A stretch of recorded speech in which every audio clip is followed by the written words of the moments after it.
As Alex pointed out, I'm a retired colonel. I thought it might be helpful, just some personal anecdotes from the very first part of my career and the very end of my career. I joined the Air Force after graduating from the Air Force Academy in 1973 as a second lieutenant, and went through helicopter training and became an air rescue helicopter pilot. My first assignment was Thule, Greenland, at the high end of Baffin Bay. It's about 600 miles from the North Pole.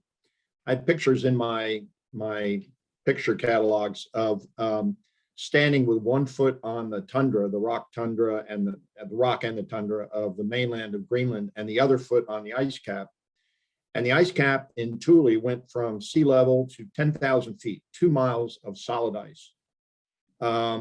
We would fly up and down the coast periodically in the helicopter, and we had wrecks from World War II shuttle services of B-17 bombers and B-25 bombers that had crashed on the ice that we had marked on the map so that we wouldn't think that they were wreckage if we had an active air mission. And it was an entire continent of solid ice. Today, I have heard that there are whole sections now of the Greenland ice cap that are now bare down to the tundra. That's 10,000 feet of ice that have melted in bare spots down to the tundra. And they are now examining areas of the continent of Greenland, that have never been exposed to man before. They've never, human eyes have never looked at this tundra on the Greenland ice cap before. That's how much melt off we have going on. Now, that was 1973. The big environmental issue in 1973 was fluorocarbons punching a hole in the ozone layer. And that was a big controversy. No one even talked about global climate change back then. And the notion that whole sections of the Greenland ice cap would be gone, it was laughable. No one even ever would have entertained that. I am recalled the Inconvenient Truth, Vice President Gore's narrated documentary, and I remember it vividly because he mentioned this: when the ice caps start to melt, it becomes a self-sustaining process at some point. The water, the salinity in the ocean water becomes less saline and fresher, and does not as effectively reflect the sunlight. And that causes the heating process to accelerate. That causes more fresh water runoff, and it becomes a self-sustaining cycle. I personally think we are probably already into that cycle with the sea level rise around the world. Fast forward to my final assignment. My final assignment was on the Joint Staff and Joint Chief Staff in DC in the Pentagon. My boss was Wesley Clark, who you see on TV all the time now as a commentator, military commentator on the war in Ukraine. He was a 3-star at the time, went on to be the NATO commander. I saw him, bumped into him at a cocktail party. National Geographic had a documentary on some years later called The Generals, and he was one of the generals they profiled. And I remember asking him that night, and this was years ago, I said, "What's the number one threat in the world today?" He said, "Ukraine." This was easily 10, maybe 15 years ago. And it was illustrative, but because not only was he able to predict it, but it tracked with a lot of what I was seeing on the Joint Staff. Now, I happen to be the Africa branch chief, so I was in charge of sub-Saharan Africa and military political policy in sub-Saharan Africa. And every day we read cable traffic from the 48 sub-Saharan African countries. And I can tell you that what you looked for, and there were conflicts all over the sub-Saharan continent, and what you looked for as triggers to conflicts was scarcity, in whatever form that took.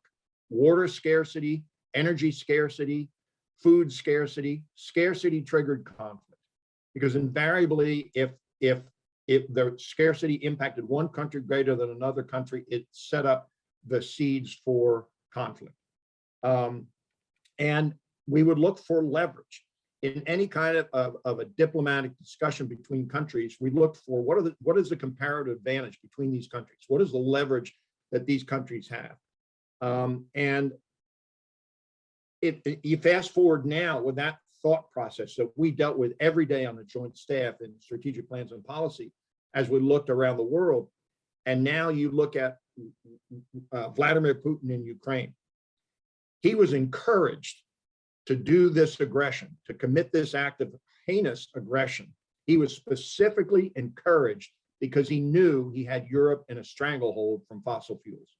He knew he could leverage this option, and there was very little Europe could do because they were so beholden to him on fossil fuels. There's another, as I was preparing for this, there's another aspect to it that is even, to me, more frightening, which kind of ties both the war in Ukraine and my first assignment. Global warming has really begun to melt the polar ice caps to such a degree now that Russia is able to go and drill for oil in pristine areas of the polar oceans that have never been available for drilling for oil. Now, number one, that strengthens his hand with a increases his hand in fossil fuels. But number two, an oil spill in the polar oceans would be globally catastrophic. We all assumed that Russia had an invincible army when they invaded Ukraine, and this would last a week. And now we find out morale is low, the tactics are substandard, the training is substandard, and this is now the power that is going into the polar oceans to begin to drill for oil in the polar oceans that are incredibly fragile. The national security implications around this concept of scarcity really hit home. I think the Defense Production Act is absolutely essential. And the reason for that, which we've talked about and touched upon, is that the oil companies, the fossil fuel companies, thrive on scarcity. That is what is driving their profit mechanism, scarcity. The scarcer those things are, the more powerful they are. We're paying $4.50 for a gallon of gasoline now for the first time in history. This is boom time for the oil companies. The only way we are going to stop this leverage of scarcity in the energy industry is to transition to an energy source that is free and bountiful and unlimited, and that is clean energy. That's the only way we can stop this stranglehold that the oil companies have. So as much as we would like to compete economically with the oil companies within American government, they have enormous lobbying, enormous power because they wield so much power because of their leverage in the oil industry. The only way we can break that is through things like the Defense Production Act, which cuts across the economic incentive that the oil companies have. I promise you, the fossil fuel industry is working directly against us in our efforts against Vladimir Putin right now, because he is an enormous oil consumer and oil producer. So the national security implications of all of this tie together. It's all integral, and we have to break that chain somehow. I don't think we can compete economically, so I think the Defense Production Act is probably the most reasonable way to go forward.